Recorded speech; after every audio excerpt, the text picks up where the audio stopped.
The promise has been made. Wait, wrong Final Fantasy, wrong promise. I mean, I'm looking for patch 7.3, the promise of tomorrow. That's what we're talking about in this issue of the Carbuncle Chronicle.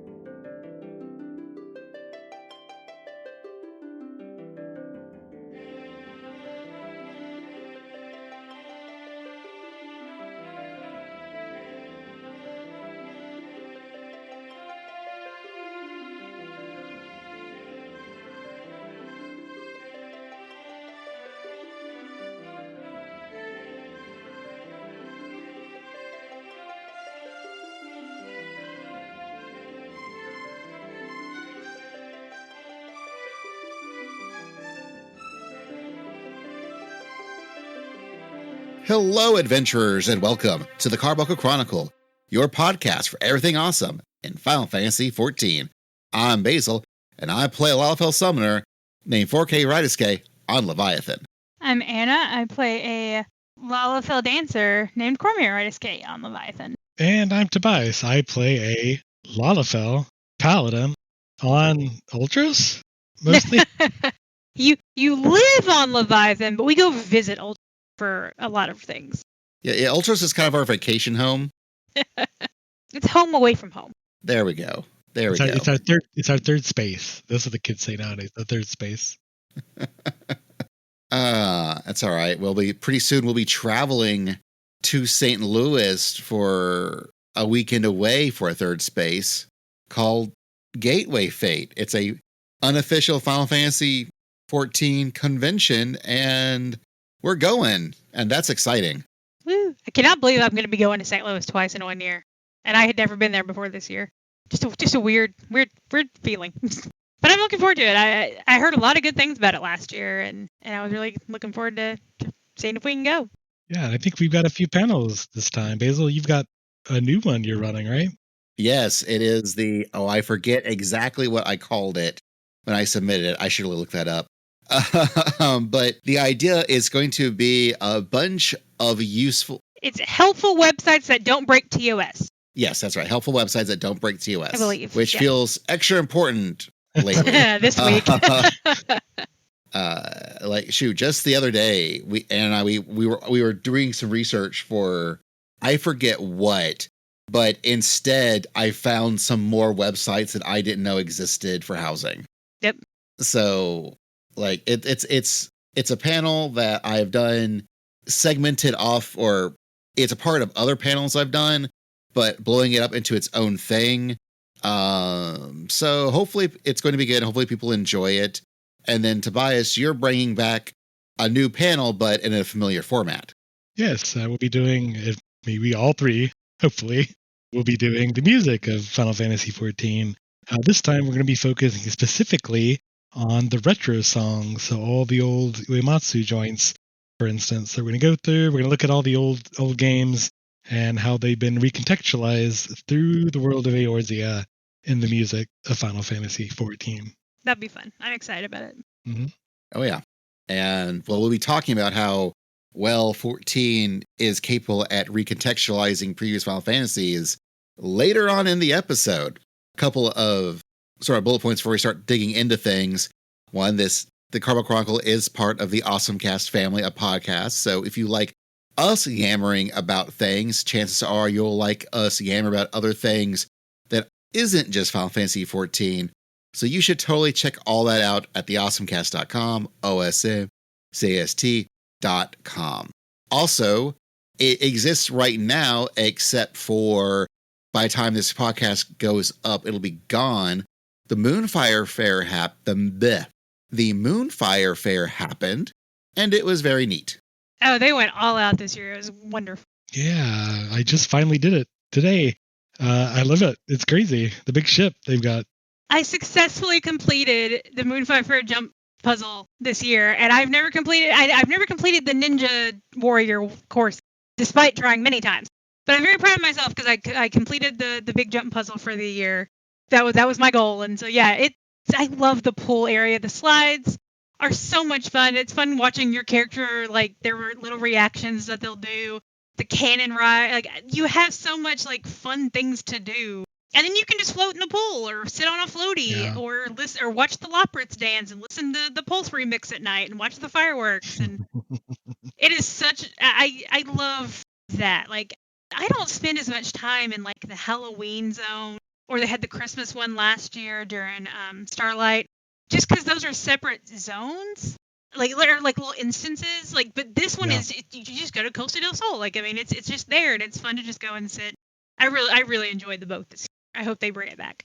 Absolutely. I like the year before they did the Sentai, the Power Rangers one, had its own little segment that was pretty cool. But I agree. This just feels like it's completely new. It just feels really interesting the way they've kind of, like you said, the slides and the cannons. It feels nice to be there and hang out and take pictures for sure. I do wish the actual the quest for a little bit longer. All you do is like talk to a couple people, and that was it. Usually there's like a follow-up quest or something for a lot of the seasonal events, but there really wasn't. So it felt like once you did the little thing, that was it. Kind of wish they had used more in the space, but it's kind of hard to complain considering all the fun little things they get, the little toys they've given us to play with on the boat. And one thing I like is all the NPCs you talk to during the quest, you can find them around the boat, like, either working as their lifeguard or hanging out. And I like getting to talk to them because you do get to learn a little bit more about them that way. And then you also find the other NPCs that are just hanging out, like Alpha and Omega are hanging out, and Manolane, Sicard, and Honorroy. I never know how to say his name right. He's a little servant. They move.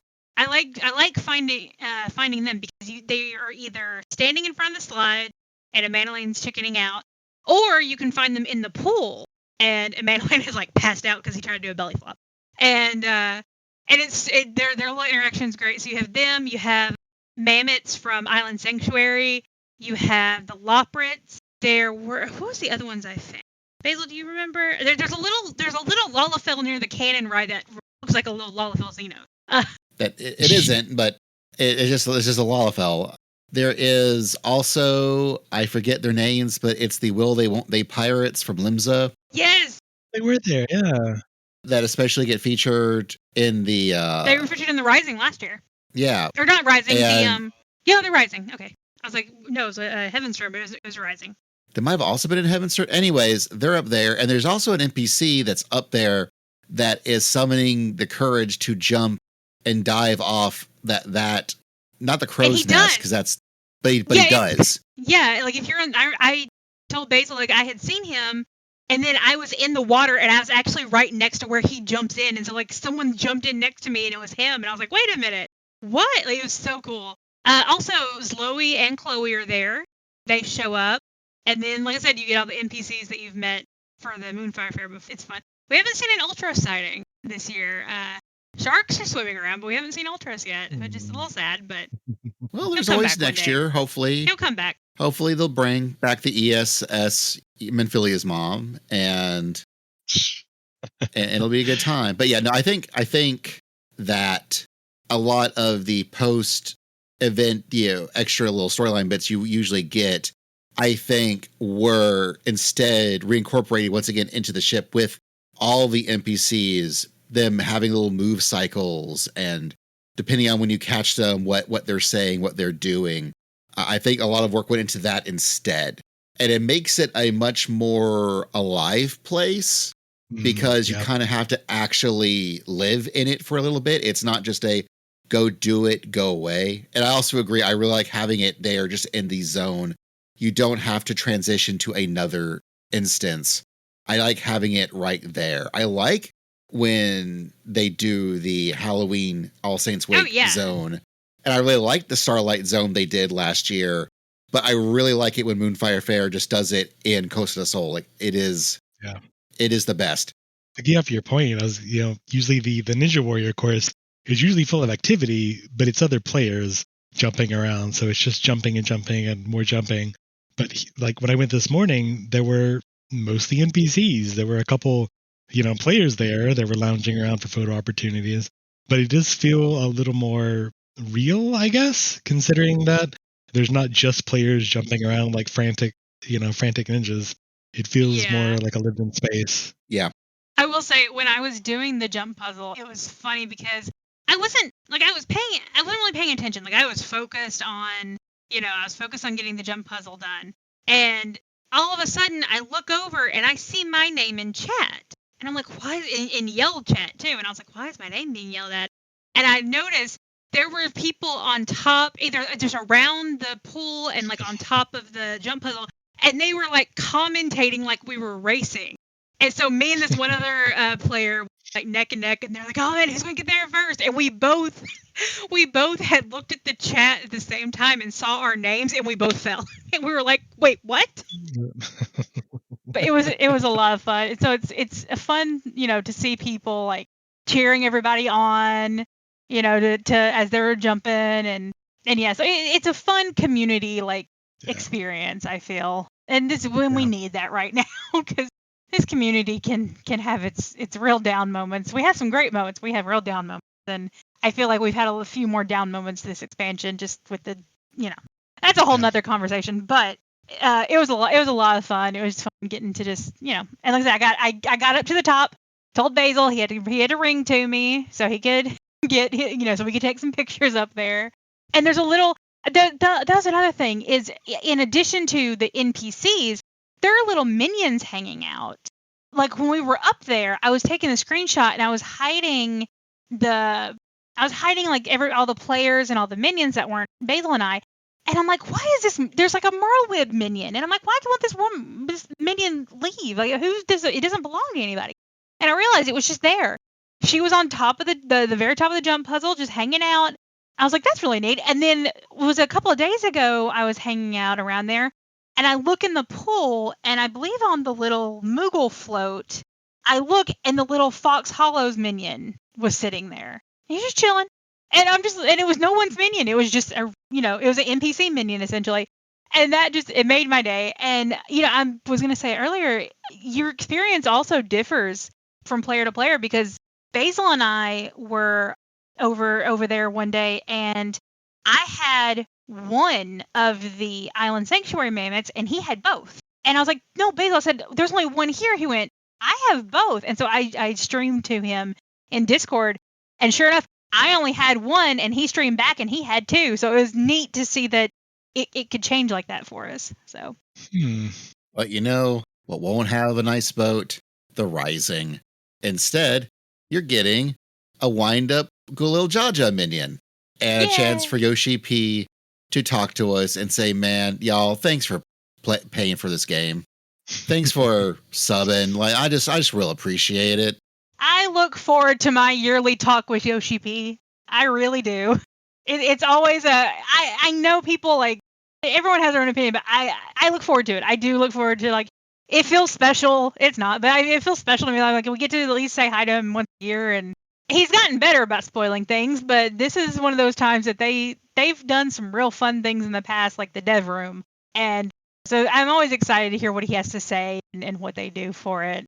I'm a little concerned with the fact that it's focusing, maybe it's not focusing on it, maybe there's something completely different with the story, but the poster and the minion are very Dawntrail, and you can be level 15 and start this quest.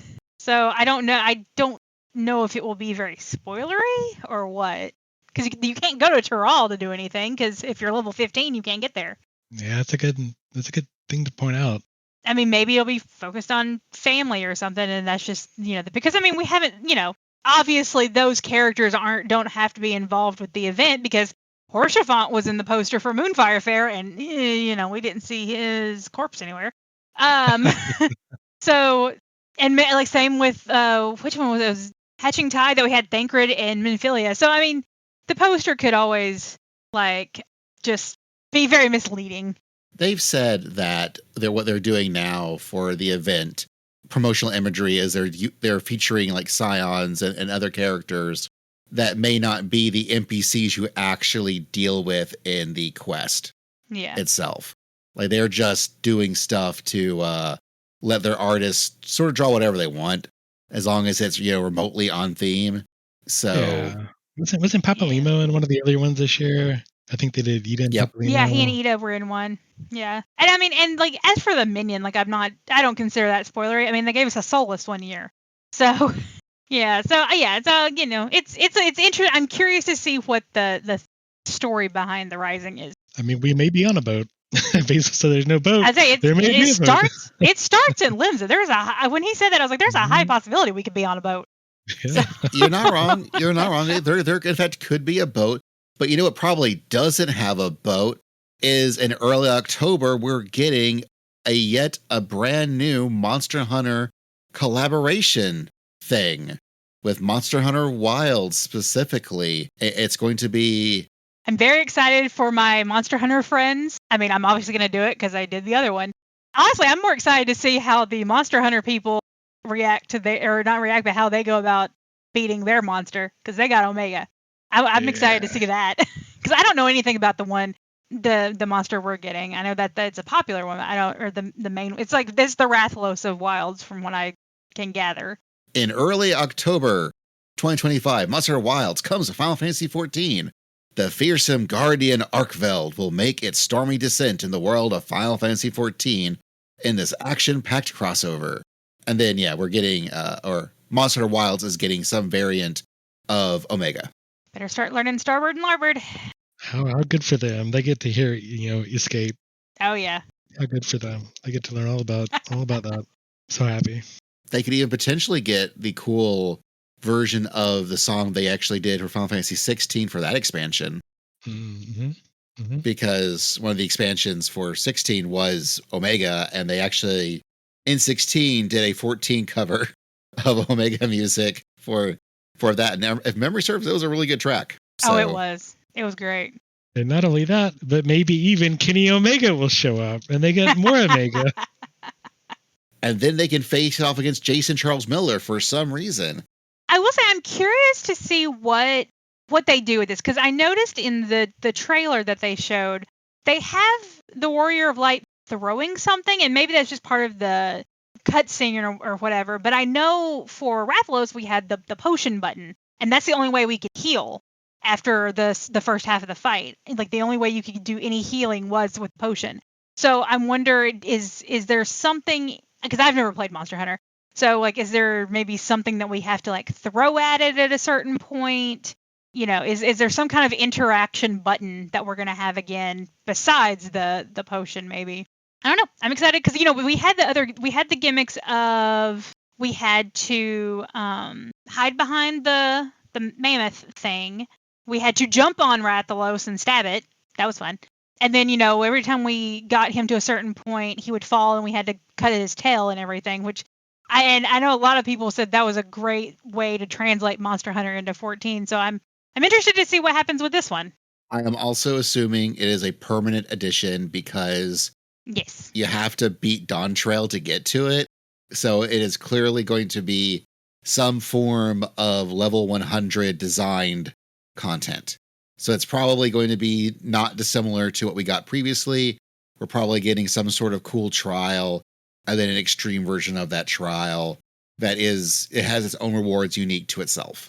That really just means we get one more trial added to the game. This game that has no content whatsoever. And it was a 4-person last time, so it may be a 4-person this time. Yeah. Which means you might be able to use Phoenix Downs. Oh, no, I'm getting ahead of myself. So I guess we're going to take a short musical interlude, and then we're talking with our not-so-spoilery parts talk about patch 7.3, The Promise of Tomorrow. We'll be right back.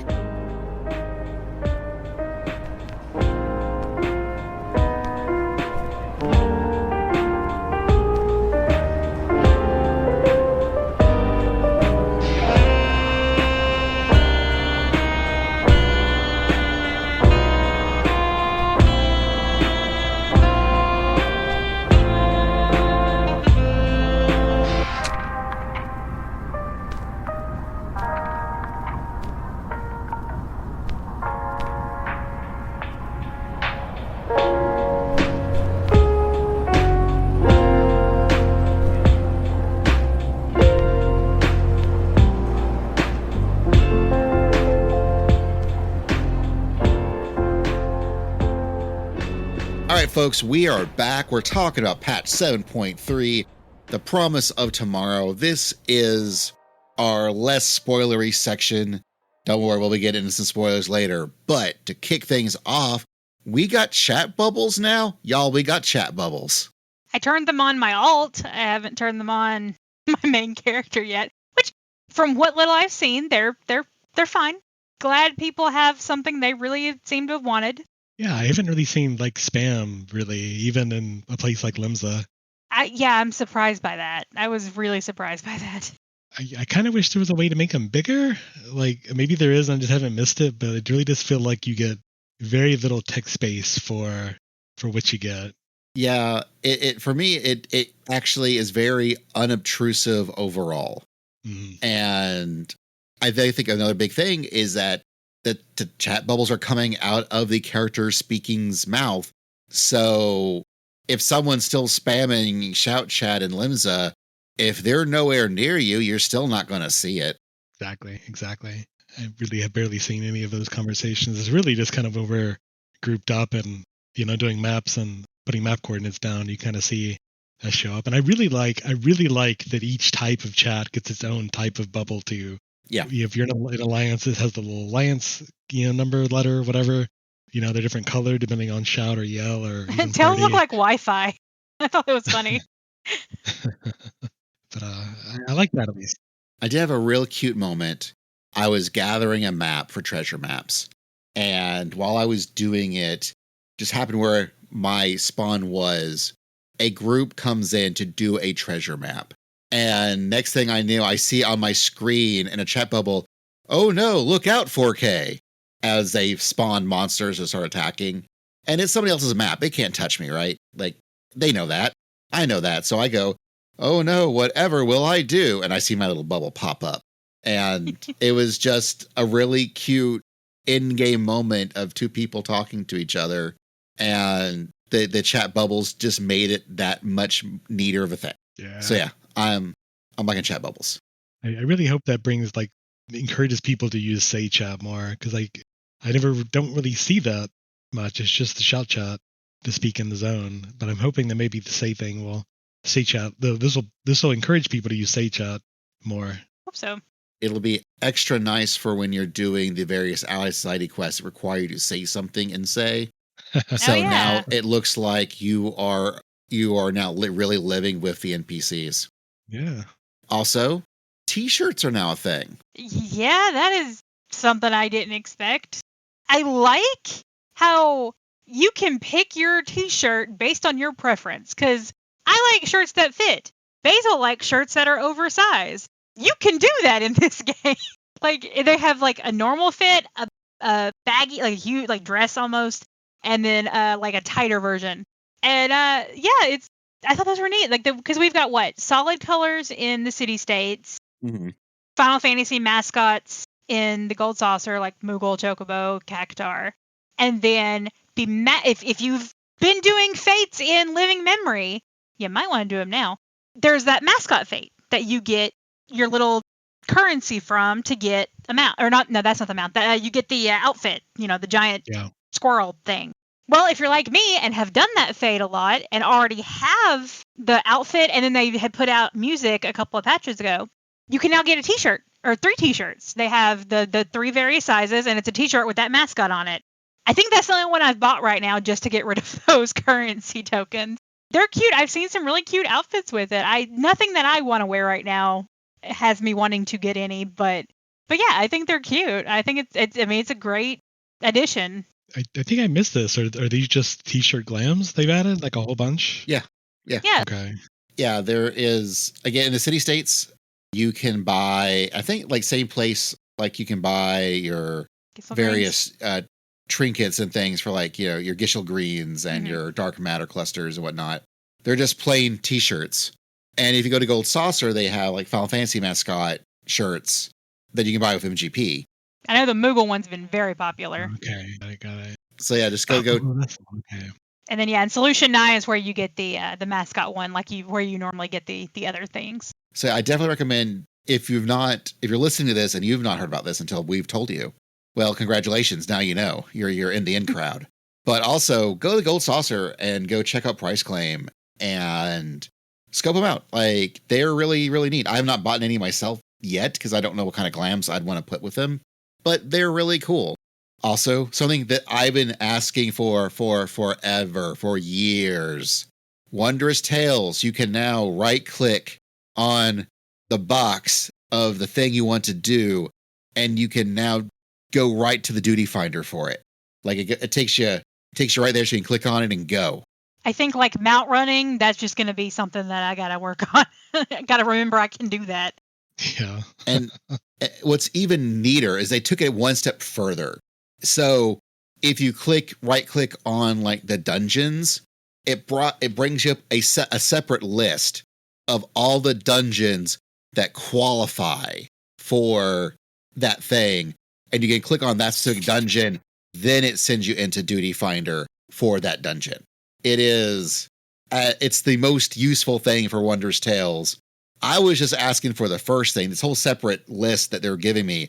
I was like, oh my gosh, y'all are great. This kicks butt. Hell yes. Just another instance where we know that Yoshi P listens to Basil sometimes. I hope to God that is true.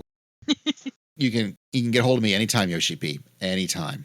So I can then congratulate you on making sure that a large number of headgear items are now displayed and worn by Viera and Hrothgar, which I play Lalafell, so this doesn't really affect me, but I hope everyone who does play your lion ladies and your bunny boys and reverse genders, or if you play them and you want hats, I hope you have hats that you are enjoying wearing, and I hope they keep adding the rest of the headgear items in due time. Yep, that's good stance. So I've been playing a new little mini game in the mornings sometimes when I get up, and I will join an early morning hunt train. And my mini game is, can I raise somebody with a Phoenix down before a caster actually casts Resurrection on them? Because have you won this game? Yes. Nice. Congratulations. A couple of Congratulations. times actually, and then I go in my party chat, and I see my little tablet pop up go, I used the Phoenix down. Phoenix downs are now super useful. You can now use them in the vast majority of content in combat with any class. I think it's pretty much all the content that's not like 8-person trials or raids. This is going to come in handy during Deep Dungeon, mostly because we can now carry more than one. Yep. The best part, yeah. Yeah. Yeah, you can carry now the max of $9.99. They're not, I mean, they could be more expensive. They could also be cheaper. Like they're somewhat pricey, but not like terribly pricey. And you can buy them in lots of places. Definitely go check out the patch notes. They made a whole list of where you can go buy Phoenix Downs now. And it's great. Again, I was doing hunt trains the other day, and it was just a fun thing of like, I'm currently a tank, so can I get this Phoenix down to pop off before someone else gives them a real res? Usually someone gives them a real res, but a couple of times I've done it. I raised somebody with a Phoenix down. A new useful thing is a progress bar can now be displayed on the nameplate of certain enemies, which is a new thing where on the enemy itself, like under their name, when you see it, you click on it, if they're doing like a cast, you'll see the cast underneath their name. And it's a thing. I can't decide if it's useful yet. Yeah. Mostly because if you have to click on it, I don't know of a better way to, because usually I would just be looking at the aggro or at the monster list. Yeah, I think most people of a certain skill level have already learned how to break apart the monster nameplate if they've wanted and make the cast bar bigger. I noticed that when we did the Queen Eternal last week, that it was useless because my camera is pointed squarely at the floor and you don't get to see it at all when you're looking at the floor, which you need to do to dodge, the ether tides and all the different AoEs. So it's really going to depend on the boss you're fighting specifically, whether it turns out to be useful or not. Yeah. I think it's always nice to have options. Yeah. This is another option. I do think it looks cool seeing like a long cast bar on a big old boss, going off, it does feel more video gamey. It feel in a weird but fun way. I don't know how useful it is because, again, I'm used to just looking at the cast bars. I'm looking at the aggro list. I'm used to knowing where to look for these things. But having another thing is not bad, especially if someone's not used to looking for them yet. Yes, this is going to be great for Sprouts. Something that's not great for Sprouts, because you kind of have to be 100 to do, is Unreal. But at least it's easier than last time. Yay, Anna. It is so much more forgiving than Suzaku ever was. I think I saw Enrage once so far. It's better for Party Finder, which is good. And I like this fight. It's a fun fight. I remember when it came out, and it was, like we even said then, it was more forgiving than the extreme of Suzaku. I think it's a much needed thing. Like, I feel like they tend to go back and forth on a decently easy one and then a decently hard one. Because last time we had Suzaku decently hard, we saw Enrage almost every week. And before that was Byakko. Byakko pretty easy. That was Thornton, very difficult. So yeah, I think I like this pattern of, all right, so we've got a really hard one, now we've got a really decently, more people can do this. And which one is it this time? This is the easier one. This is Seiryu. No, which one is it? Sorry, it's Seiryu. Snake.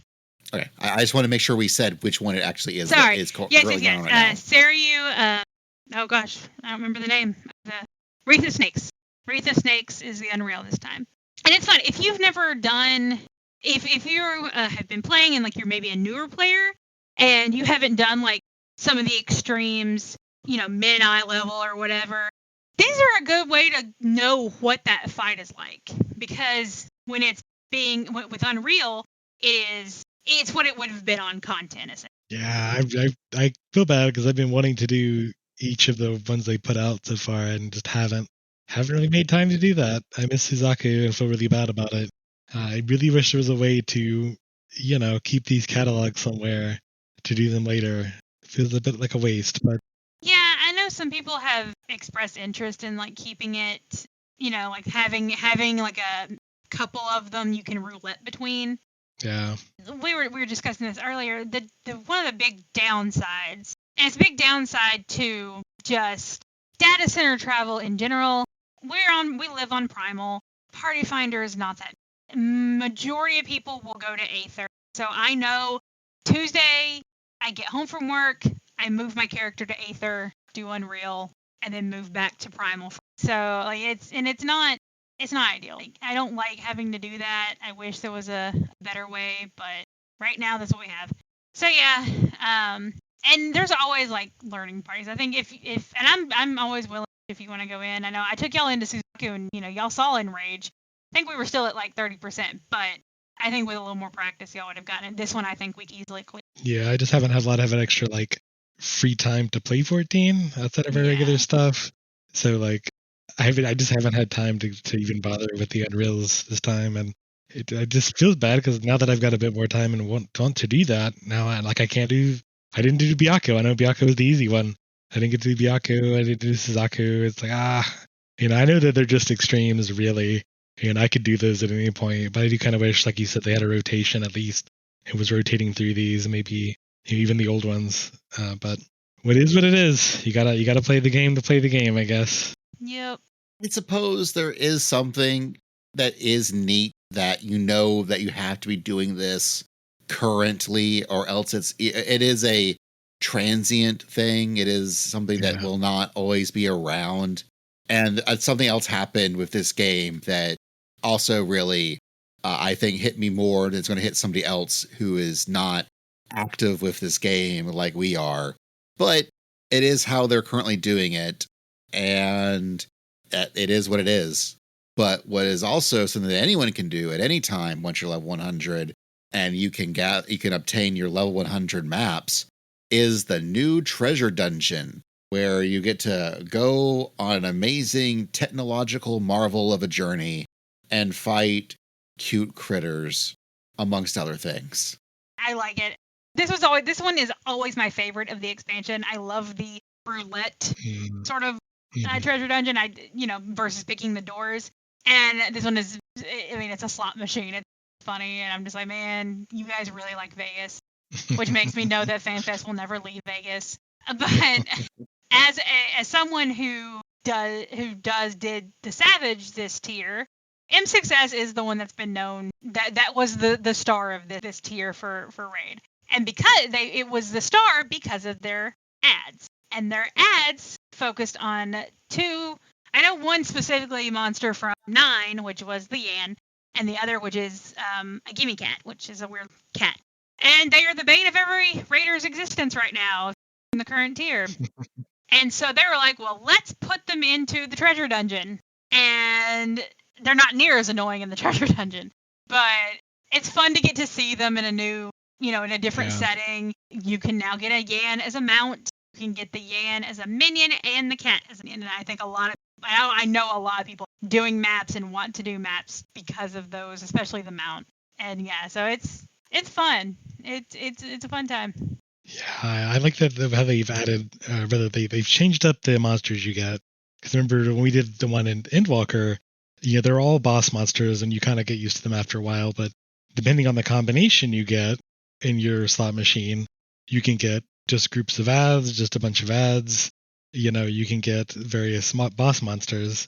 And I like the fact that they named them each of the combinations. So like if you don't get any matches on the slot machine, it's just a lesser notion. But if you do get a match, it becomes an elder imagining. And if you somehow get to the final 4 of all of that, you get a Final Fantasy. And it is so cool to have like the words Final Fantasy show up at the end. It's like, they said the thing. They said the title. I've now gotten there once. Yeah, it's good. I like how when you lose, it just lights just shut off, and that's it. Yeah. But something like that come back. Yeah, he gets unplugged, but then sometimes they plug it back in out of nowhere, and you'll see a jolt of electricity, and you're saved, and it's a good troll mechanism. Like they designed a real good new treasure dungeon map. I greatly enjoy it, and now I think we're ready to head into spoilers. Yeah. So, yep. We'll be right back. And this time, I hope you've finished patch 7.3 because we're going to get into it. This is the Carbuncle Chronicle.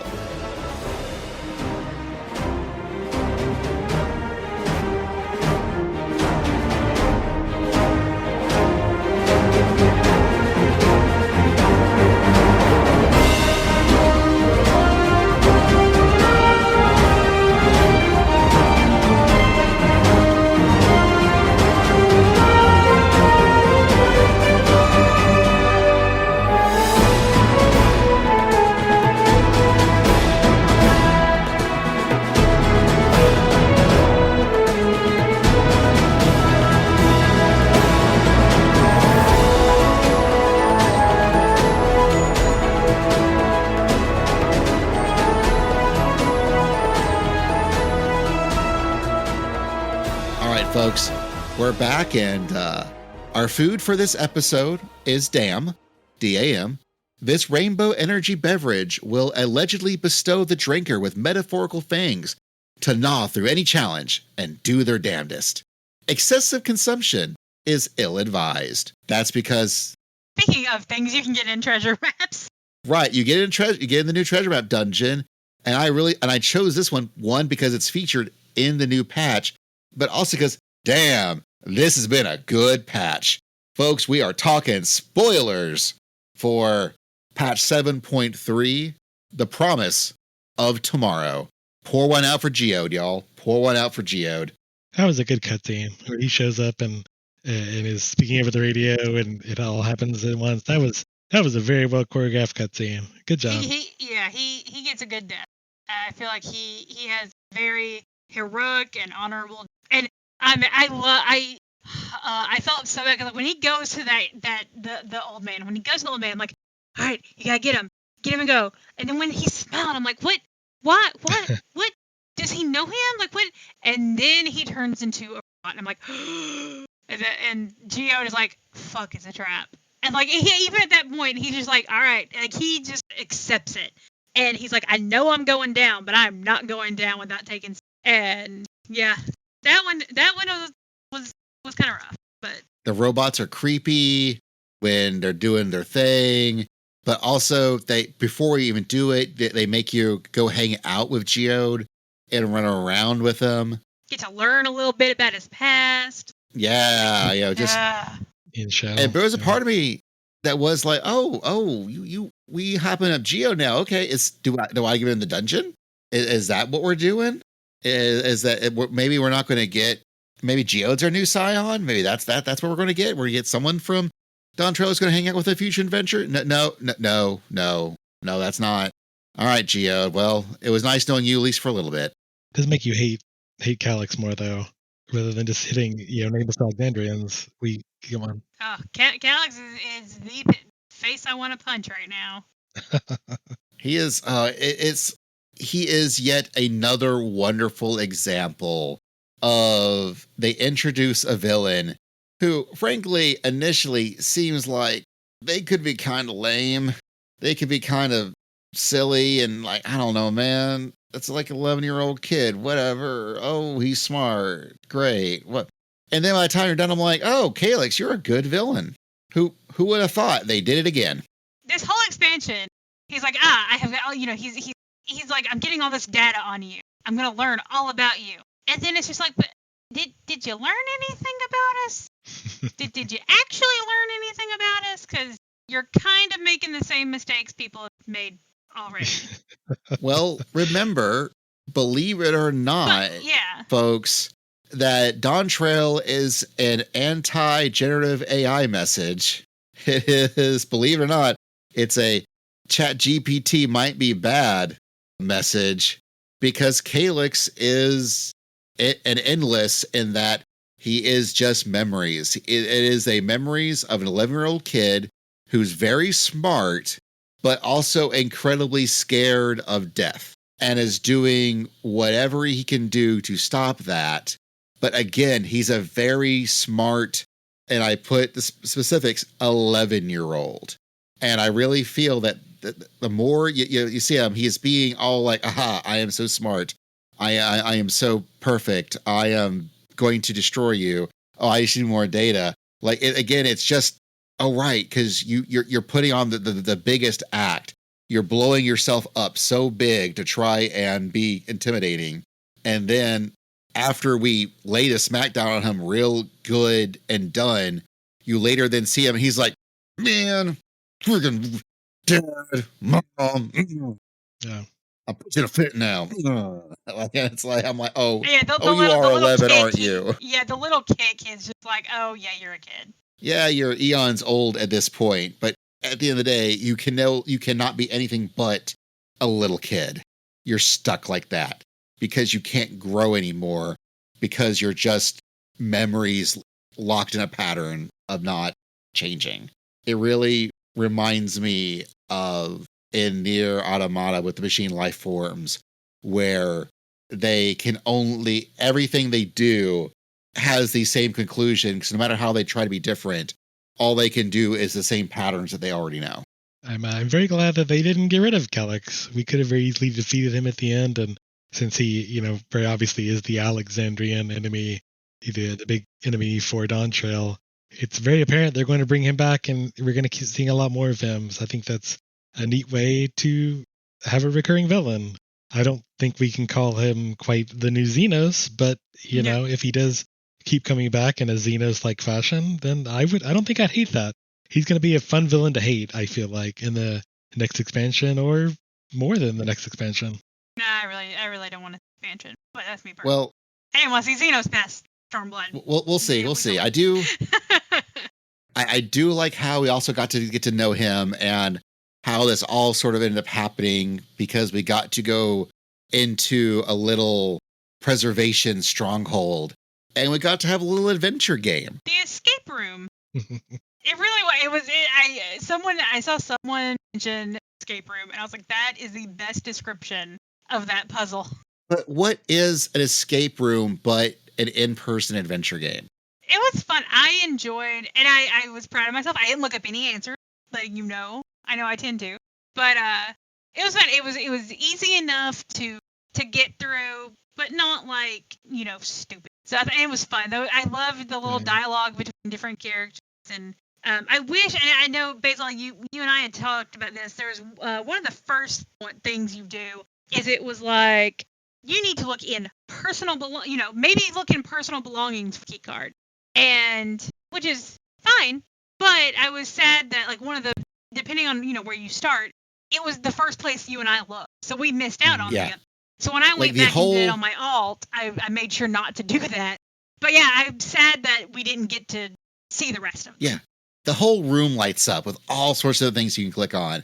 And I just happened to walk over and click on the one thing that was the correct one from the jump. And I was like, man, I could have clicked on so many things and gotten some potentially useful or useless, lore tidbits that I just didn't get to read. Oh, well. Yeah, well, I did that. I clicked on all of the other ones, and most of them were just like, they all were, we have a lot of quest types like this where it's like, all right, here's 4 markers on the map. You have to interact with all 4, you can move on. And they could have just done that with this, and I'm glad that they didn't. They were actual puzzles to solve. The number one in the second room, I feel like, was my favorite. It wasn't like hard or anything, like Anna was saying. It's not like you have a real riddle to solve, but you do have to like knock some brain cells together and think about what they're looking for specifically. It was a little bit harder than normal, and I really appreciated having to do some problem solving. And it gave us one of the best jump scares of the game. Yeah, I liked twisting knobs and plunking in gems, and it felt very PlayStation 1 era, like Resident Evil. Just there's this poke around and do stuff, man. And I really appreciated it. I did really like the locker that you open up and go, oh, director, you had a problem. And that problem was Calyx, but not... He's 11. Again, reiterating. Like, I know it's more of a admirational thing, but... kind of creepy. And it's just, again, we get to learn a little more about the Alexandrians and, them dealing with their problems. And it's been a whole thing where I think overall this expansion and this patch cycle has done a really good job of telling, these separate but interconnected stories where the first, continent, the first half of this game is, in Lower Tyrol, and it's all about the rite of ascension and Wuklamat's journey to learn how to be a good leader of her people. And we do that, and she does that, and she lands it, and we find this weird place that's supposedly the City of Gold, and the room is certainly gold and color. And then the second half of the expansion in the upper continent of Tyrol, suddenly we have this whole new storyline. Well, with this new competing queen of Sphene, and you've got Wuklamat and Sphene, and they're 2 different queens. They both have the same goals, but they're tackling it in different ways. And then you also, again, have the whole thing where Sphene is endless, and she is a computer construct, and she can't do everything that Sphene would actually do. And Wuklamat is changing and growing and can go beyond that, and Sphene cannot. And it's this whole thing where you got to do the part A before you could do part B, and how they talk to each other. And it ended up with a really big crescendo where we're defeating the Queen Eternal. And now what happens to Alexandria? And that's been the patches. And much like how Wuklamat really got to be the one piece, the Vivi character, as it were, in our Alabasta arc. I know Anna doesn't get this reference, but Tobias does. Okay. And so what does the patch give us? The patches gives us actual Sphene, or as I like to think of her, Nico Robin. It's such a good job of, well, we've dealt with endless Sphene, but we're not actually done with Sphene. And so we've been given a whole new Sphene that's a different Sphene, but it's the same Sphene, but it's not. And her coming to terms with that, realizing that, oh, I've been Rip Van Winkled, through a few hundred years. This is my kingdom now. Look, back when I was doing it, it looked like Final Fantasy IX. It didn't look like Cyberpunk 2077. This is different. And what's her place? What is she doing? How is she going to grow and overcome her turmoils? It's been real good, real good. I just, in a lot of ways, it all sort of comes to a head with the Meso Terminal and beyond, where we get to Calyx is like, yeah, all right, I'm gonna finally take y'all out. I'm done. Playtime is over, as villains have said many a times through time and history, and especially in Sonic games. And he just says, like, come to my main memory banks, and I'm gonna mess y'all up, but good. And so we go into the Meso Terminal, and again, but it's because we went. I mean, it's different, but that's where we went. We went in at the end of the Dontrell main game, and that's where we went through Sven's memory. Now we're going through the section that houses Calyx's. I feel like this time we were actually doing like the physical part, because last time we were doing like basically the computer program part. We were going to the memory banks and doing it.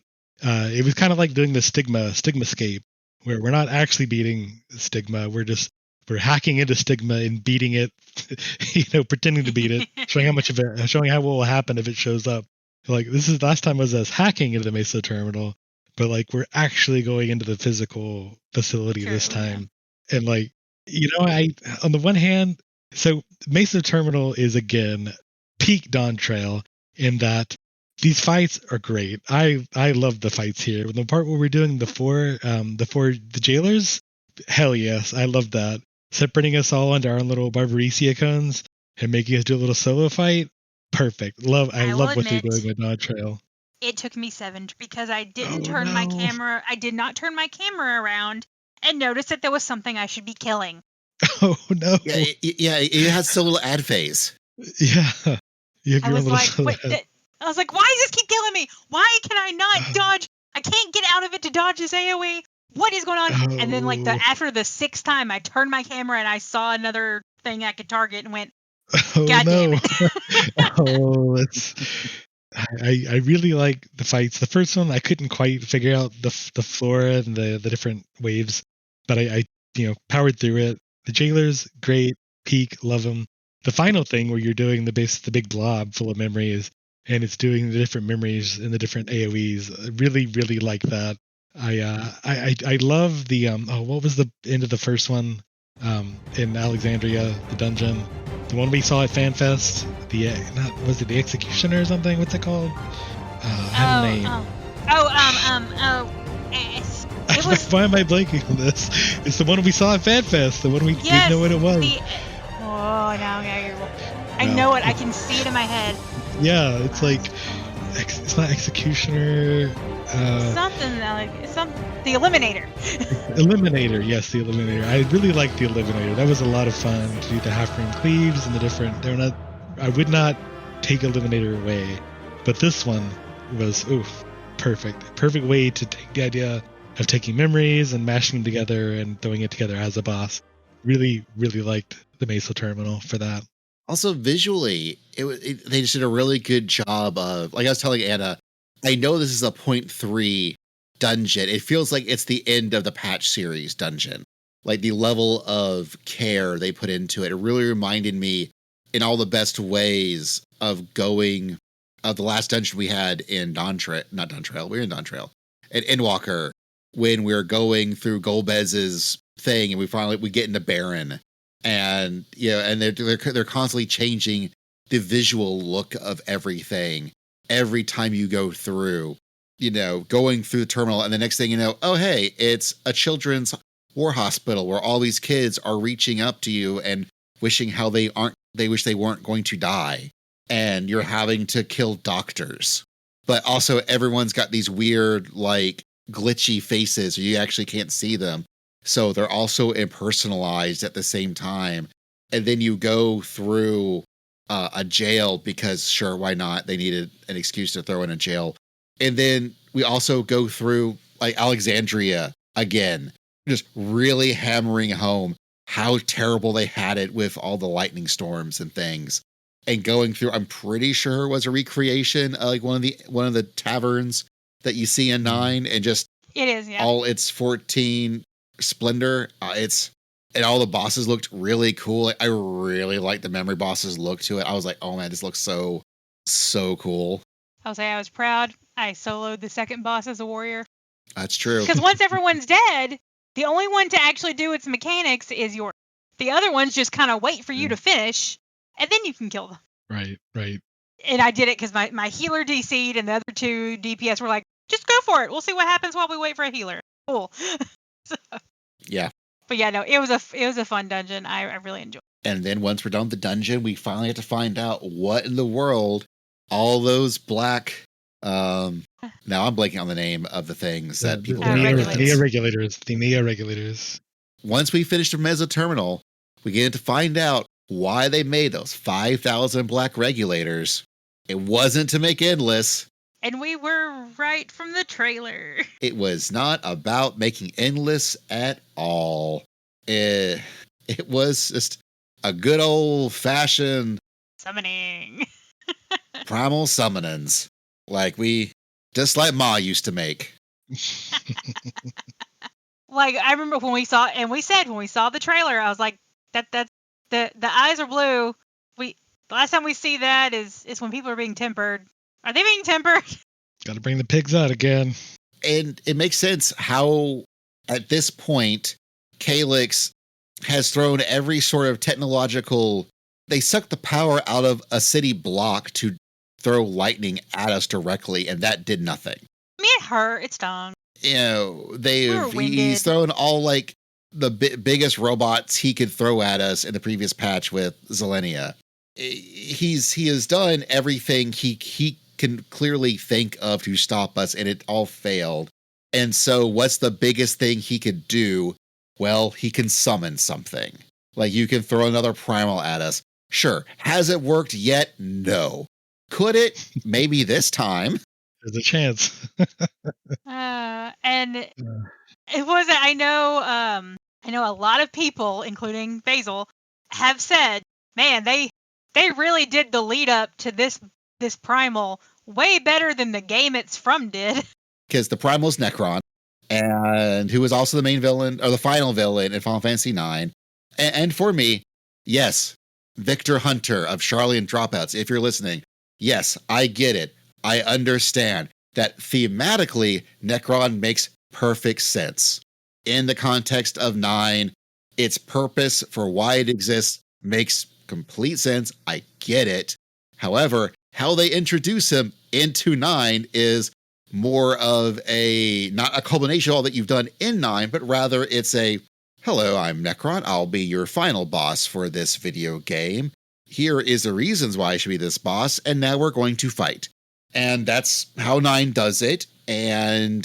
But in this version, in Final Fantasy XIV's take on Necron, they've been taking a whole freaking patch cycle to really show, well, not even just patch cycle, but the expansion, the whole second chunk where we get to meet Alexandrians, where they're all wearing these regulators, and how they forget they're dead.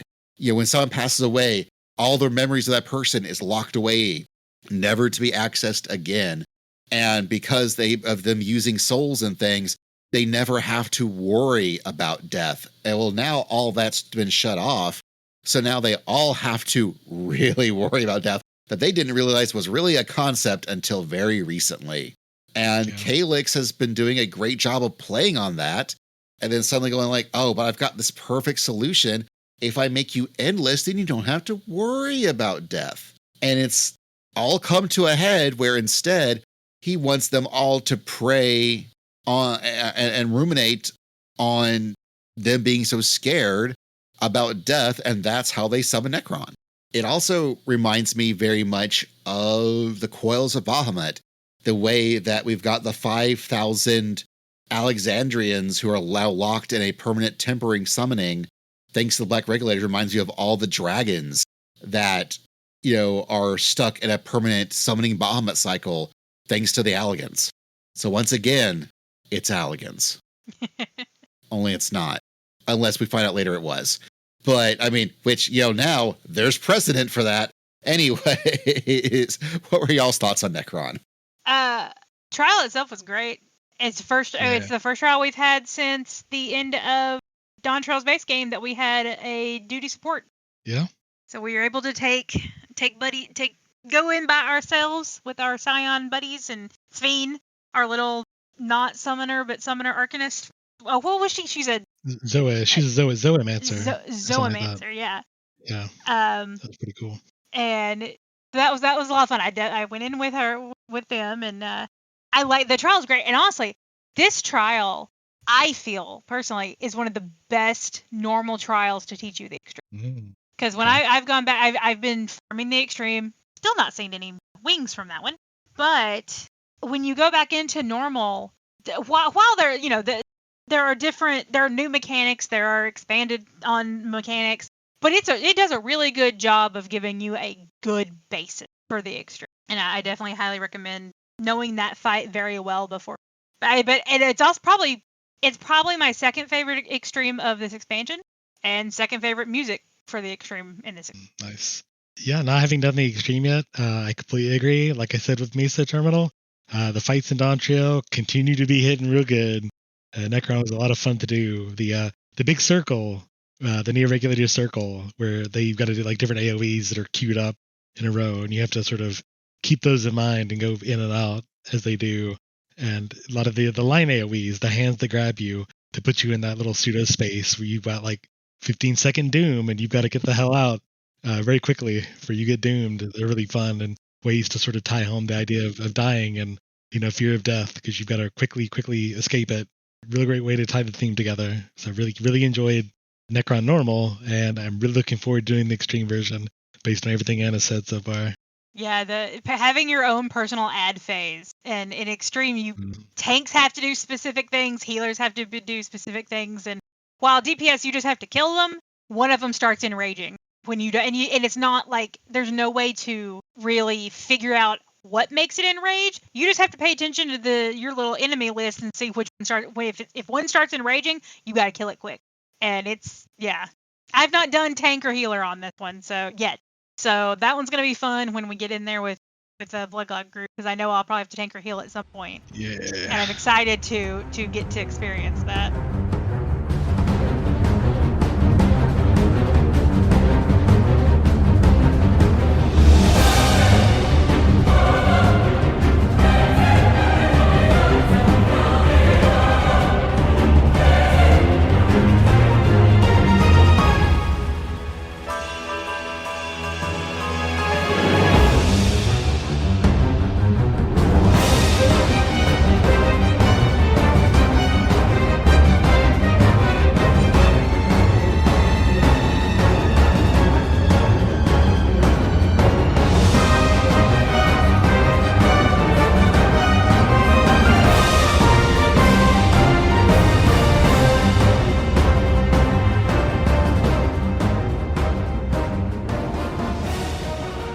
There's even sort of a whole reason why you might have an extreme, because after we kill Necron, he just keeps coming back, because that was Calyx's whole thing, was like, haha, you fools.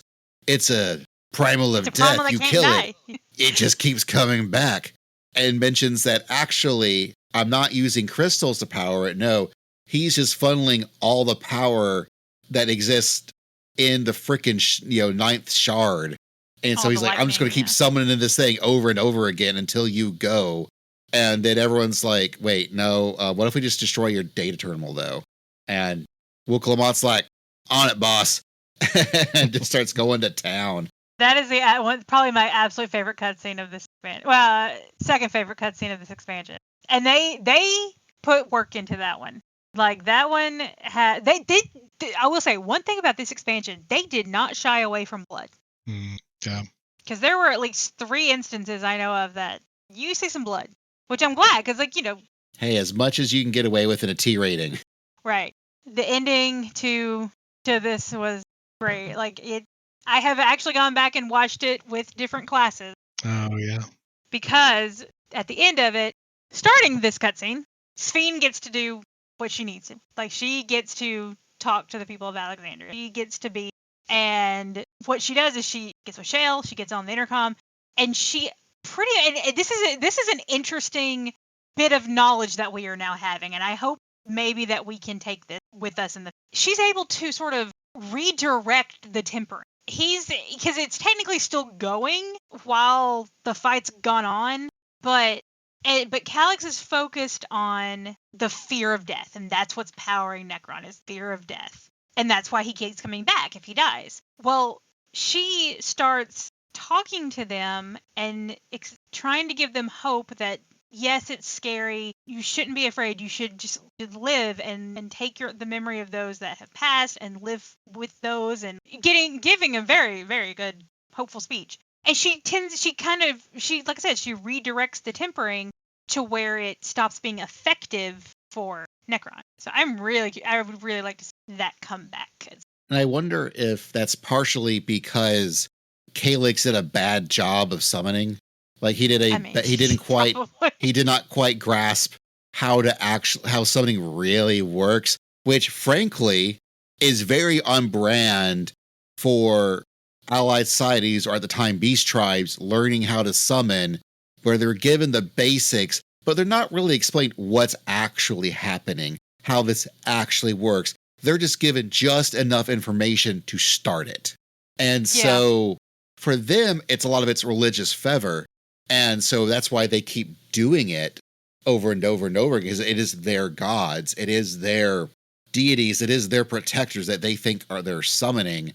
Whereas Necron is being summoned by a much more just a general idea of death and a fear of death. And the black regulators are just supposed to keep that going for people. But because it's not like as a crystal clear in their brains of what they're really summoning, it's really the regulators that are doing that. Yeah. You know, their focus can be diverted a little bit. Yeah, I mean, these have always been improper ways to summon that were taught specifically by the Asians to screw with the people doing it. And it's very possible that whoever, spoiler alert, taught Calyx how to summon was doing this intentionally, the way just these linear regulators detected there. So I don't know. I think it's really just a matter of, this was the speech that they had to give. You know, this is Real Sphaine's whole thing was, now that she's real and back, and now they're going on this whole tangent about the Alexandrians grappling with the grip of the fear of death. You know, since 7.1, that was the big thing of 7.1, was they're doing the whole funeral thing and having to come to terms with that, and then Calyx offering them a way out of having those hard feelings in 7.2. And now with 7.3, of course, Sphene is going to give her big speech at the end.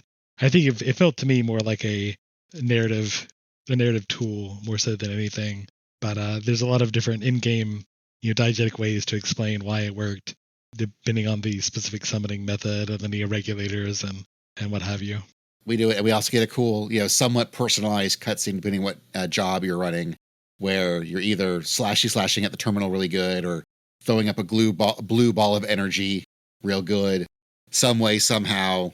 And I'm also mad that Sphene got to use, I want you to be able to make my axe lightning.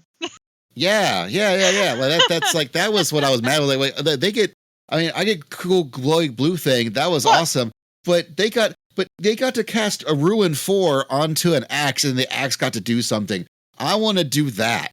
Give me that, Yoshi P. If you're listening to me, give me that. I want that. Look, Wukong gets a warrior rescue. Sphene gets to cast a Ruin 4 on the axe, and she gets to attack with it. Like, man, come on. Give. But yeah, no, that was a great cutscene. Like I said, I went back and watched it with different classes. It's interesting to see Dancer, because you get the melee animation. You don't throw your chakram, you get to go smack it. But I did it with, I saw it was a bard. Bard, you get to shoot a bright arrow at it. Astro, you get to shoot a ball of light. Like, it's really great how they made sure each job. That is the one downside. You cannot watch that cutscene as a blue mage. And you're shooting blue magic. Come on now. I know. But yeah, no, that's a great, and it's funny because at the end of it, I was sitting there going, we have to be done. Like, there's nothing left of this patch now. But there's a good little chunk afterwards. Oh yeah, Like, you would think this would be it. No, and you know, they kind of did the same thing with the best 5-point or the best point 3 patch, in my opinion, from Shadowbringers. They kind of did the same thing. Like, you finish and it's like, okay, we're done, right? No, you got a lot. You got more to do. But yeah. This was they said this was the culmination of Dontrell's storyline, and boy, did they mean it. And I think they capped it off in such a good way, where they decide to allow everyone to be able to get their memories back of all those that they lost. They discover that those memories aren't gone. They're just saved over here, and we can send it back to people. We just have to turn living memory back on. And we've talked about this before, and it's like, would they do that? Can they do that? Should they do that? But yeah, I was a little. I'm probably not even the point, but I was kind of surprised we were going to get back on. A lot of people were. A lot of people had gone. But I was a little surprised that we were gonna turn it back on. The way they did it made it so much okay with me, because I'm pretty positive you listen back to our earlier episodes where we talk about us shutting down living memory, on how pro I was on this concept. I loved the idea of taking an entire zone that was full of life and light, and us going like, nope, this is actually, the whole thing's abomination. We're shutting it down. And by the time we're done, it's dead. It's done. It's bleak. There's very little sound. It's kind of creepy wherever you go. There's still like actual animals and creatures and stuff, because it's still actual existence, and there is life, but all the endless and all the fake stuff is gone. And then I'm like, we're stuck with that, and good. We should be. We did something, and it should stick. But the way, one, for us being able to take the journey going from Solution 9 and then traveling through all of Tyrol to get back to Mamuk, so we could actually get into the 9th, because that's where the portal actually is to get in living memory. It isn't in Solution 9. It's over in Mamuk. And taking the time, seeing everybody that you've been experiencing and talking with and adventuring with and interacting with for this whole expansion, and getting to say hello to everyone, catch up with everyone, see just how a gigantic Wuklamot stand Kona is, being the overprotective brother. It was really, really good. And the fact that they're giving everyone the chance to choose to get their memories back of those that they've lost. Like, it's a personal choice. And then us going there and everyone getting back to their place where they shut things down and they get to turn it all back on.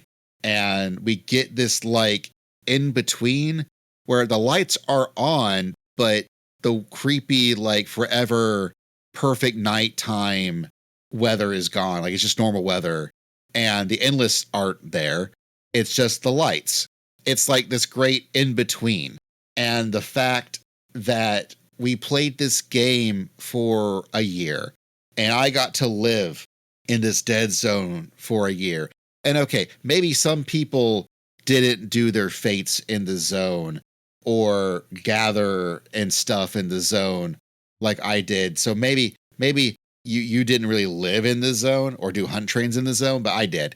And so getting to know that I got to spend that time in the sort of dead zone, and now it's still that same zone, but the lights are on, so it looks a little nicer. But to give everyone's memories back, I just thought it was the best reason.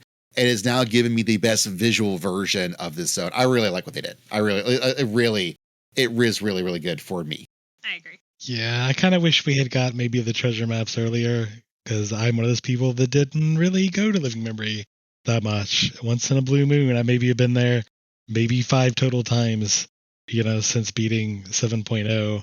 It didn't really hit me as hard had I really spent a lot of time to do things in there. So I think having the maps would have helped me. Maybe if this had been a 7.4 thing to turn the zone back on, maybe that would have helped. Maybe I don't know. At this point, I think if they just turned it back on, they should just give us an option to set the aesthetics how we decide. Let us speak to an NPC and let us toggle between the original sickly yellow, dead, nothing, or the midway point. Yeah, I guess that's true. I'll do it that way. But it's like I'm kind of with you in that I like that they made us kill it, and we had to live with that choice back in 7.0. I don't know. I don't think it fully walks it back. I don't like hate it, but it does. I don't know, man. I feel this is maybe my review of the whole thing is like I feel very whelmed by the 7.3 MSQ. Like they did exactly what I thought they were going to do, but there were no surprises. There wasn't like in Stormblood when we had to kill Tsuyu. Like, I mean, she was always going to die, but like we watched her burn herself down in real time, and it felt impactful. We watched oh god, what's this? Why am I blanking on names today? The Ascian in Shadowbringers, the 5.3 Warrior of Light. Yeah, Litibus, that guy. I was about to say Emerlin because you said Emerlin earlier. Like that's not Emerlin. Oh, No, Litibus.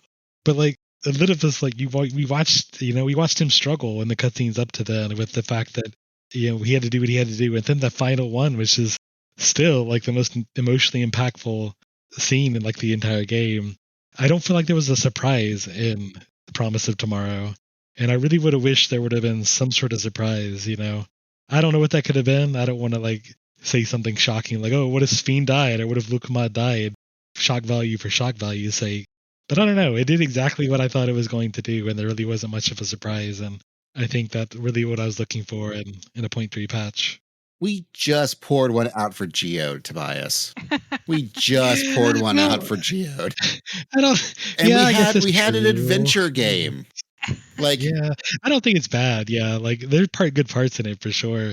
I guess I was just hoping for it to really like cut some heartstrings, not just pull them, but cut a couple heartstrings out. Because man, like doing the Tsukuyomi fight, I loved that part. That was my favorite part before I did the Elidibus, just because they made me fucking care about Tsuyu. Like Yeah. I didn't like Tsuyu. I hated Tsuyu in the 0.0 like Stormblood stuff. She was just a bad character. Maybe not a bad character, but I didn't like her. I'll say that. But then we get to see her, the whole amnesia arc. That was a great way to do an amnesia arc, and I really like the way that everything wrapped up. I really wish there'd have been something similar here. And again, I don't know how they would have done it. I don't sit there and tell you, if I'd have done it, I'd have made it better. I don't know. It did exactly what it needed to do, and like, yeah, it's fine. I feel like yeah, I don't think, especially with, like you said, with Elidibus and like with Calyx, we've not been with Calyx that long. Yeah, Elidibus exactly. we had been with since. I feel like I know that I know this game.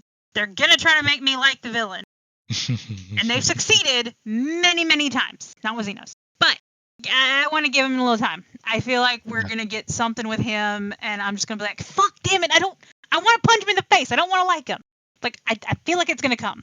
For me, the moment where Calyx suddenly became, whatever, it's Calyx too. Oh, okay, I get you now, kid. Is the moment at the very end where right before we're done, we find out that no, Calyx did survive. He was able to transfer his memory somewhere else, and he's in this black void, and he's just pitching the biggest little kid fit. And they're using all their facial animations to like the best they can. And he is just throwing like this hissy fit. And suddenly I'm like, oh, now I get it. Man, you'll be even better if I look at, oh, there it is. I see those legs. Those are some Ascian legs. I see those legs. Oh, we get an end of ARR. We get to see the Elf Pope and an Ascian right behind them. That's what's going on right here. Oh, hello. Who are you? Are you Pastorat? Are you Alta Mahamarut? Delulavon? I mean, which one is yous? Like, that's who's we got left. Which Ascian are we talking to? For me, that was I thought I was done with Ascians. Nah. I thought I was good. Never seen Ascian again. I was really impressed. We did so all of 7.0 without an Ascian or an Allagan, And then just seeing those legs, I'm like, oh, I'm back in. I didn't think I'd be back in, but now I'm back in. I thought I was up. What's going on? What are you doing? Just when I thought I was out, they pulled me back in. I mean, I see a lot of people say like, oh, complaining about the Ascian stuff. We knew they were there. Like, they flat out said, Yoshi P said, think about the Ascians that we didn't see yet or we haven't killed yet. Like, and there was that whole spick about Ultima's symbol showing up in Solution 9 in certain parts. Like, I thought initially Sphene was going to be Ultima and that was going to be it. So, like, I mean, we knew the Ascians were coming back in some capacity. And throughout the whole patch, like, more than once, Ishtola went, who did he learn summoning from? Yeah. And then Graha goes, I mean, if you're summoning a primal, there's an Ascian somewhere. Like, they all knew. They all were like, we're not, they're like, you can't pull us. They're somewhere. What gets me excited and what makes me wonder what's going on is that my big thing is what is an Ascian now? Like, they're all sundered Ascians. So once they're done, they're done. They can't come back because they're not unsundered. And they're also, Ascians are all tempered, but their god is done. It's dusted. Zodiarcs, we killed it. We killed it dead. It's dead in all shards. Like, Zodiarc is gone. So what drives them now? What compels them? Are they going to try to bring Zodiarc back? Are they going to make a new version of Zodiarc? Is that what Necron is? Was he a trial run for them to figure out how to make a new Zodiarc? Was Necron just Zodiarc Jr.? Are they more like Fandaniel? Do they have their own wants and dreams? Are they also so down bad for an ancient Zonde that's gone that they want to make the world burn? Like, what is their deal? What is it? Who are the Ascians that are left, and what is their deal? Because their theoretical, what would be their deal has already been solved and not in their favor. We kind of know what their deal is a little bit. The entire reason we did all this stuff with Calyx was the key to interdimensional fusion. We saw back in the adventure game portion, they were experimenting with whatever was in the chalice. We saw other 3D printed chalices there.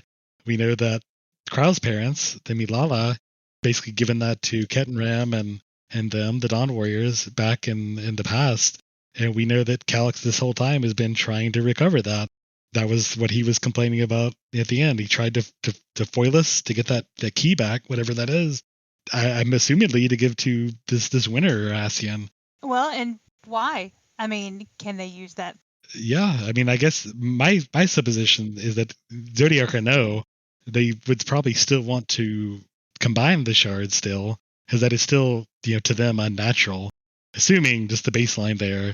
So I can imagine why this person that's been trying to, like all the Ascians were doing experiments in each of the shards to join them together. I assume they're just going ahead with the plan that they were going ahead with anyway before we messed it up. Maybe I'm sure they've already said we've got 10 years worth of story here. I'm sure there's going to be something that's going to throw a wrench in the plans. Maybe they're going to revive Zodiarc or something. Who knows what they're going to do with it. But I still assume that the basic game plan of combining the shards is still on the table, which is what it's really going to depend on what the 0.4 and 0.5 patches have us do with this key. Yeah, That's it. I'm excited.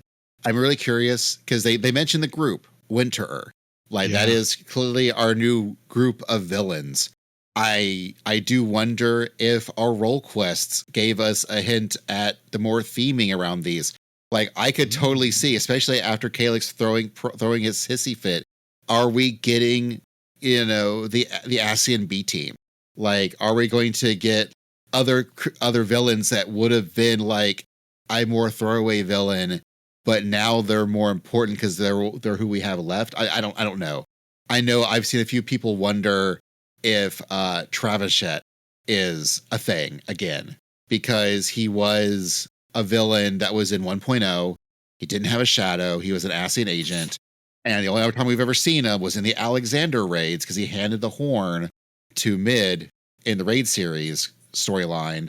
And someone's mentioned how the Alexander stuff looks not entirely dissimilar does some of the same effects they did with Electrope and whatnot for the Alexandrians. So I don't know if that's just a big old pull and people are just really wishing, or they've actually noticed something that there is to notice. But like this storyline could also go anywhere. Like they could tell us anything. Like there is nothing holding them back to do whatever they want to do. And I am here for it. I will say, since we're kind of talking about like, where this could be going, two loose ends I want tied. Okay. Speaking of past raid series coming into play, they have done this. Gaia finally got out of side content jail. They're willing to do it. So first loose end, it looked like at the end of Pandemonium that Elidibus got reborn. It is very possible he could have been reborn somewhere in Heritage Found that got stuck in the bubble, and now 30 years has passed. So we could have grown up, reborn Elidibus or Themis. So I want to know about that. 2, and this is something that could probably solve our quality of life issue that we talked about earlier, and give a fun little, whatever. We have the key. The key reacts to our stone. While we technically can summon from beyond the rift, maybe this can help us summon more type people from beyond the rift. Therefore, we can have cross data center party find. Nice. Make that get it in the game. Look, we were very excited when Graha made Duty Finder, canon at the end of Shadowbringers. So I'm like, look, let's go a step further there. Even further. I mean, this is definitely where they're going in the huge next saga, right? Like we're definitely gonna get Reen and Gaia and Runar Zero, and all the different shards. Yeah, we're definitely getting everybody. That's what they're building toward. We're gonna get the band back together. Yeah, I really like, and maybe this could just be a hint of something or just my supposition, but they seem to be focusing a lot of cosmological and weather things. So we've got the winter. We had the Dawn Warriors. We have, this is a bone to Basil, the Solar Bahamut. The Black Mage has Flare Star. There's a lot of, stars and seasons and stuff, time stuff that's showing up thematically. And maybe it means something, maybe it doesn't. But I think that'd be a cool thing for them to continue to explore. I mean, they do, they do. Well, the expansions were all about, the cycle of a day. I could totally see them going with that, Yeah, the seasons. Well. Yeah. Like I could totally see like the expansion be like Winter Walk or, or Winter is coming. Autumn. We're going to go Game of Thrones on this bitch. Well, it's always going to be a combination word. So it's going to be winter something or summer something or spring something, So if that's what they do, but who knows? But yeah. All right. Yeah. So that is our MSQ talks for 7.3. Now you might be asking yourself, but Basil, there was an alliance raid, and we're going to get to that. That'll be in another episode. Yeah, this was our episode for about patch 7.3 process tomorrow. Mostly the MSQ, mostly because I saw Ascian feet and got excited, and I didn't think I'd get excited about Ascian feet. He knew his wife would. He knew his wife would. So take that however you will. I'm glad the couple is into feet together. You can enjoy your stuff. Enjoy your stuff together. Only Ascian feet. I mean, I got to be very specific here. It's a very, very focused fetish. Anyways, so this has been the Carbuncle Chronicle, part of the AwesomeCast family of podcasts. I'll be editing this one. Hi, I'm Basil. How you doing? Doing well, hopefully. I don't know. Anyways, our theme for the AwesomeCast was done by DJ Nabito, but the Carbuncle theme was taken from what James did and then rearranged by Anna. You can find our website at thecarbunclechronicle.com or awesomecast.com/Carbuncle Chronicle. You can find links to all sorts of things, including the AwesomeCast Patreon, the AwesomeCast Discord, our YouTube channels for both the AwesomeCast and Carbuncle Chronicle. You can leave us Apple Podcasts or Spotify reviews. Please give us 5 stars, whatever the highest amounts are. It would be great and amazing. That's how people will be able to find us or listen to us and experience us. And if you've listened to us this long, hopefully you've liked us long enough that you'd want to share with a friend. You could perhaps do that on, social media. You can find us predominantly on Blue Sky, although we have Carbuncle Chronicle accounts other places. You'll either find it at Carbuncle Chronicle or CarbyCast. You can find me on Blue Sky at It's Basil Time. Anna, where can they find you? At Angel Darkfire, the middle A is. And Tobias, where can they find you? I am also on Blue Sky at R Tobias. Again, when Gateway is coming up in a couple of months, it's pretty soon. Yes? Yeah, it's getting closer. Middle of October. Yeah, check out our panels there. It's going to be great. It's going to be fun. Otherwise, you can catch us in Aetheris, on Leviathan, or sometimes on Ultros. But at the end of the day, never, ever forget, you tank the Bone Dragon up north.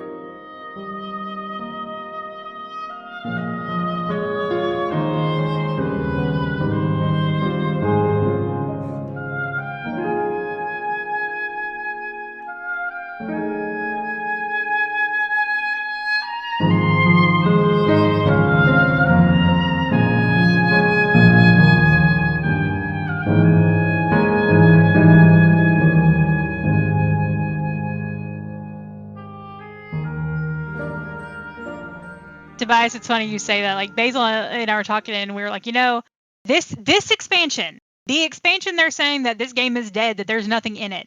They are giving us every single piece of content we've ever had. Yeah.